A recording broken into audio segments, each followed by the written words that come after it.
outro, isso deve ter mais ou menos uns 12 anos. Eu morava ainda no Rio de Janeiro e eu estava levando a minha avó. Minha avó estava na minha casa, ela tinha almoçado na minha casa, eu estava levando ela de volta para a casa dela, isso no final da tarde.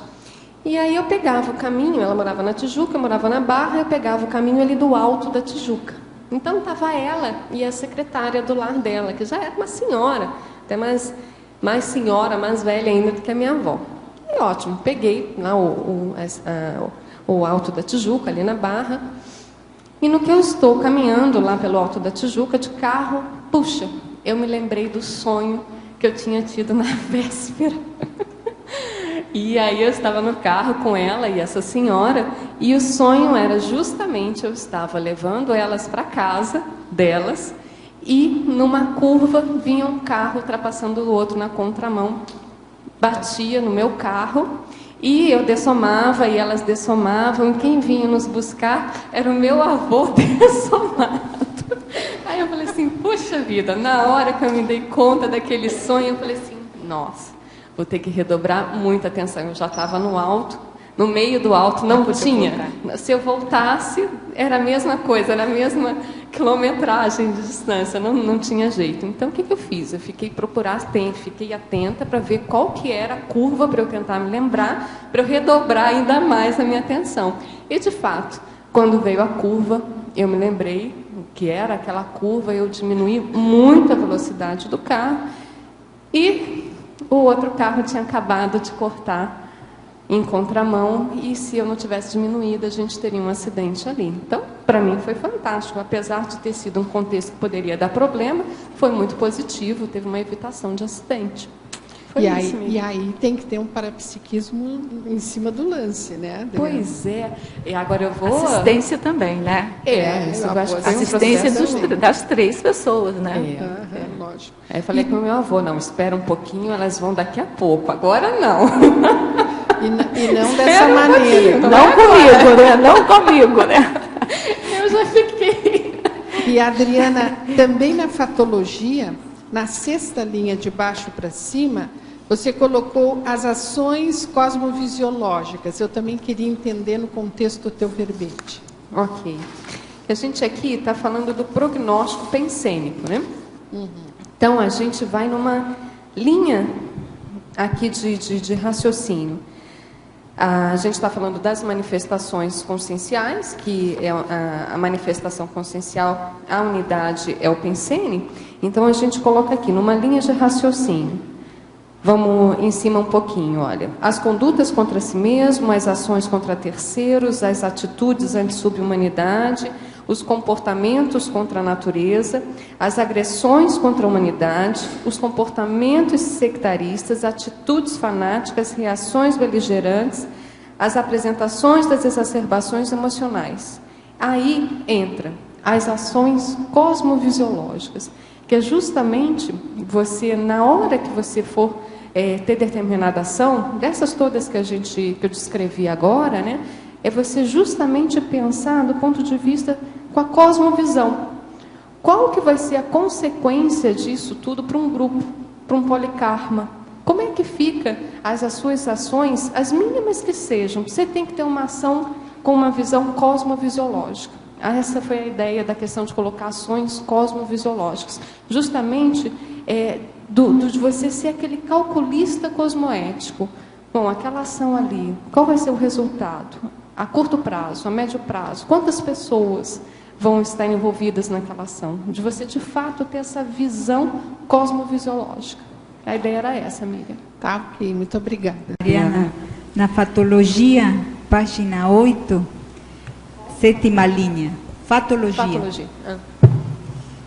Universo multifacetado, complexo e individual, trazendo cautela à evitação de generalizações nas avaliações pronósticas. O que pode dizer quanto a isso? Okay. Quais são suas assim, sugestões? Né? Ok. Isso aqui, a gente tem que pensar sempre no seguinte. Às vezes, 2 consins têm o mesmo trafar, Mas o prognóstico daquele trafar, ele pode ser bem diferenciado em cada uma daquelas consciências. Por quê? Porque são universos totalmente diferentes. A consciência ela é muito complexa. Então, você pode até ter uma ideia da finalização, do resultado, das consequências em ter determinado trafar. Mas essa avaliação a gente tem que tomar cuidado para não generalizar. Porque quando se trata de consciência, o processo é muito individual. Se a gente observar aqui, depois disso, eu disseco justamente essas questões de itens e variáveis para a gente ficar atento. Vamos dar uma olhadinha? Vamos lá. Deixa eu me achar de novo aqui. Tá. Então, na 7ª linha. O universo multifacetado, complexo e individual, trazendo cautela e evitação de generalizações nas avaliações prognósticos. Aí vem, tem que avaliar o histórico individual, tem que analisar as experiências pessoais, tem que observar as interferências mesológicas. Então, veja, a pessoa, às vezes, tem determinada característica igual àquela outra, mas a mesologia interfere, a fisiologia interfere, a paragenética também. A paragenética, a holobiografia. Né? Então, não dá para a gente, olha, aquele diagnóstico é tal, então o prognóstico é sempre esse. Não, em se tratando de consciência, a gente não tem como fazer isso. A vontade das consciências são diferentes, a intenção é diferente, a forma de organizar para reciclar é diferente. Certo, Cris? Você coloca, pensava que tinha muita relação, o que coloca quanto a ciclologia, o primeiro item da ciclologia. Na página 9. A página 9, ciclologia, o primeiro item. O ciclo autoconsciencioterápico, autoinvestigação, autodiagnóstico, autoenfrentamento, autossuperação. Isso, sim. Isso. Eu achava que fazia parte, mas como consciencioterapeuta, eu queria que você falara quanto a isso em geral, né? Tá. As coisas que vocês podem estar observando, a importância de um diagnóstico diferenciado, justamente, não? Okay. Por isso eu perguntava para você mais especificamente. Ok. Aqui o ciclo autoconsciencioterápico, ele foi colocado com base justamente nas etapas da autoconsciencioterapia. A gente parte que o princípio da autoconsciencioterapia, para a gente começar, a gente tem que começar através de uma autoinvestigação. Você vai avaliar seus sinais e sintomas, você começa a investigar a presença desses sinais, parasinais, sintomas, parasintomas, que aí você chega num diagnóstico. Aí entramos na segunda etapa da autoconsciencioterapia, que é justamente a questão do autodiagnóstico. E aí você percebe, não, de fato, esses parasinais, esses parasintomas têm relação com essa parapatologia, com esse diagnóstico. Então, digamos lá, a pessoa, o diagnóstico é orgulho. A pessoa é orgulhosa, certo? Então, a partir disso que ela já tem um diagnóstico, vamos agora para a terceira etapa, que é justamente do enfrentamento dessa patologia. Quais são as ações pessoais que você vai fazer para você tomar o próprio remédio e melhorar o processo do orgulho. Aí entra aquilo que a gente estava falando lá com a Ana Flávia, né? De experimentação, enfrentamento, você vai chegando num processo de autossuperação.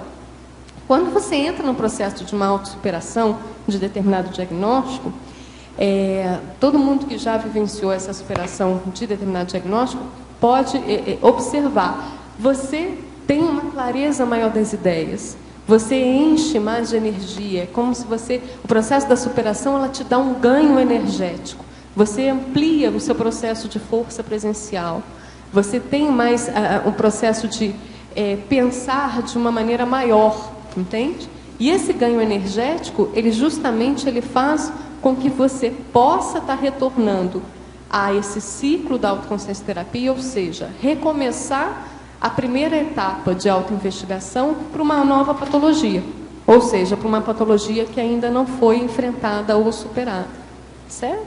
Por isso que ele entrou aqui como ciclo, que é você poder utilizar esse ganho energético de uma autossuperação de um determinado trafar para você começar novamente essa etapa da autoconsciência terapia. Ok? E da gente, esse ciclo ele está aqui, que é justamente já que a gente está falando de prognóstico pensênico, de você avaliar a forma que você tem de se manifestar. Você avaliando, diagnosticando, você vai ter um prognóstico. Então, uma maneira que a gente vê que é técnica da consciência poder fazer a reciclagem é se utilizar da autoconsciencioterapia, que ela é bem técnica, as etapas elas são mais didáticas, né? Então, às vezes a pessoa não sabe muito bem como é que ela tem que começar para fazer uma reciclagem. Essas etapas da autoconsciencioterapia ajudam, elas ajudam a organizar.